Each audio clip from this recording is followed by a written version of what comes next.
Makiaria hindi ya igongona riria rirehete hamwe ngwataniro ya arimũ atumia mwena wa Machakos makiarĩrĩria maũndũ megiĩ bata wa ũgima wa meciria matongoretio nĩ mũtabarĩri wa ngwataniro ĩno bũrũri-inĩ Danstan Saboke maugĩte kweherio gwa kĩgĩna kĩrĩa kĩongagĩrĩrwo arimũ arĩa marutaga wĩra kũndũ kwĩna moritũ nĩ igũtha inene mĩtũrĩre-inĩ yao.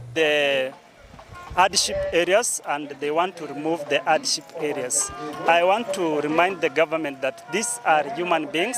They are working in these extreme hands. Majority of the teachers have taken loans, and what they are getting is that hardship allowance that they want to deduct from their pay slip. So I want to tell the government through the Ministry of Education, let them not touch the hardship allowance, because if you touch the hardship allowance, the teachers are going to get negative salary. Thengia wa gukorwo ni mambikite cira wa kurugamia mubango ucio moritie thirikari iteanirie mubango ucio uria waya gucungiriria magage kwamukira kuma ciringi bilioni 6 iria igayagirwo arimũ arĩa marutaga wĩra kũndũ kwĩna moritũ. Tell me, how can you work while you are going to the bank at the end of the month and you are being told that you are supposed to pay more so that you can get you can clear the loan that was there previously. So let the government be considerate. In fact, they should add more hardship allowance so that teachers at least can get something to sustain their families.